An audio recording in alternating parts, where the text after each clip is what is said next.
آج مشرق وسطی ایک بار پھر شدید کشیدگی کا مرکز بن چکا ہے۔ ایران اور اسرائیل کے درمیان جاری تنازع ایک نئے خطرناک مرحلے میں داخل ہو چکا ہے۔ تازہ اطلاعات کے مطابق اسرائیل نے ایران کی سرزمین پر ایک بڑا حملہ کیا ہے جس میں ایران کے اہم جوہری سائنسدانوں کو نشانہ بنایا گیا ہے۔ اس اقدام نے خطے کے امن کو خطرے میں ڈال دیا ہے اور دنیا بھر میں تشویش کی لہر دوڑا دی ہے۔ اسرائیل کی جانب سے کیے گئے حالیہ فضائی حملے میں ایران کے نطنز اور اصفہان کے قریب واقع جوہری تنصیبات کو نشانہ بنایا گیا۔ حملے میں ایران کے دو معروف ایٹمی سائنسدان ڈاکٹر مہرزاد کاظمی اور ڈاکٹر حمید رضوی جاں بحق ہوئے۔ یہ دونوں سائنسدان ایران کے یورینیم افزودگی کے منصوبوں میں کلیدی کردار ادا کر رہے تھے۔ عینی شاہدین کے مطابق حملے کے فوراً بعد شدید دھماکوں کی آوازیں سنائی دیں اور کئی گھنٹوں تک آگ بھڑکتی رہی۔ ایران کی سرکاری خبر رساں ایجنسی نے اس حملے کو جنگی جرم قرار دیتے ہوئے اسرائیل کو سنگین نتائج کی دھمکی دی ہے۔ اسرائیل کیوں بڑک رہا ہے؟ اسرائیل خود کو خطے میں واحد طاقتور اور ناقابل چیلنج ملک تصور کرتا ہے۔ اس کا ماننا ہے کہ ایران کا جوہری پروگرام اس کے وجود کے لیے خطرہ ہے۔ اسی خوف کے تحت اسرائیل گزشتہ کئی برسوں سے ایران کی ایٹمی صلاحیت کو محدود کرنے کی کوشش کر رہا ہے، کبھی سائبر حملوں کے ذریعے جیسے اسٹکس نیٹ وائرس اور کبھی سائنسدانوں کے ٹارگٹ کلنگ کے ذریعے۔ اسرائیل کے اس جارحانہ رویے کی ایک بڑی وجہ امریکہ اور مغربی طاقتوں کی خاموش حمایت بھی ہے۔ عالمی ادارے اور اقوام متحدہ صرف مذمت کے بیانات تک محدود ہیں، لیکن عملی طور پر اسرائیل کو روکنے والا کوئی نہیں۔ یہی وہ وجہ ہے جس کی بنیاد پر اسرائیل روز بروز زیادہ بدمعاش اور بے خوف ہوتا جا رہا ہے۔ ایران کا ممکنہ رد عمل۔ ایران کی حکومت نے واضح کر دیا ہے کہ اس حملے کا بھرپور جواب دیا جائے گا اور وقت اور جگہ کا تعین ایران خود کرے گا۔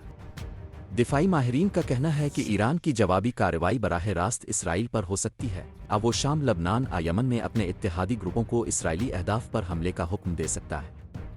لبنان میں حزب اللہ اور یمن میں حوثی ملیشیا جیسے گروہ ایران کے قریب سمجھے جاتے ہیں اور یہ اسرائیل کے خلاف ایک بڑی پراکسی جنگ کا آغاز کر سکتے ہیں۔ ایک بڑا خدشہ یہ بھی ہے کہ ایران اسرائیل کے بڑے شہروں اور فوجی اڈوں کو میزائل حملوں سے نشانہ بنائے، جیسا کہ اس نے عراق میں امریکی اڈوں پر کیا تھا۔ دنیا خاموش کیوں ہے؟ یہ سوال اہم ہے کہ اسرائیل کے ان جارحانہ اقدامات پر عالمی دنیا خاموش کیوں ہے۔ اس کی بنیادی وجہ عالمی طاقتوں کا دوہرا معیار ہے۔ جو ممالک ایران کو دہشت گردی کا حامی قرار دیتے ہیں، وہی ممالک اسرائیل کے کھلے حملوں پر چشم پوشی اختیار کرتے ہیں۔ اقوام متحدہ کی قراردادیں اور انسانی حقوق کے دعوے صرف کمزور ممالک کے لیے ہیں، طاقتور ملک جیسے اسرائیل کے لیے نہیں۔ آنے والے دنوں کا منظرنامہ، خطے کے ماہرین کا ماننا ہے کہ آئندہ چند دن ہفتے انتہائی حساس ہوں گے۔ ایران اسرائیل کو سبق سکھانے کے لیے کسی بڑے اقدام کی تیاری کر رہا ہے۔ ہو سکتا ہے ایران ایک سرپرائز حملہ تو کرے، پھر وہ پراکسی گروپس کے ذریعے اسرائیل کو اندرونی طور پر غیر مستحکم کرے۔ دوسری جانب اسرائیل بھی چپ نہیں بیٹھے گا۔ وہ ایران کے جوابی حملے سے پہلے ہی ممکنہ اہداف کو نشانہ بنا سکتا ہے۔ ایسے میں خطہ کسی بھی وقت مکمل جنگ کی لپیٹ میں آ سکتا ہے، جس کے اثرات صرف ایران اور اسرائیل تک محدود نہیں رہیں گے، بلکہ پورا مشرق وسطی اور عالمی معیشت متاثر ہو سکتی ہے۔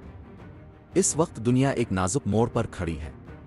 ایران اور اسرائیل کے درمیان اگر جنگ چھڑتی ہے تو یہ صرف دو ممالک کی لڑائی نہیں ہوگی، بلکہ ایک عالمی بحران کا آغاز ہوگا۔ وقت کا تقاضا ہے کہ عالمی برادری غیر جانبدار کردار ادا کرے، طاقت کے توازن کو یک طرفہ نہ ہونے دے اور مشرق وسطی کو جنگ کی آگ سے بچائے۔ آخر میں ایک سوال: کیا ایران واقعی اسرائیل پر حملہ کرے گا؟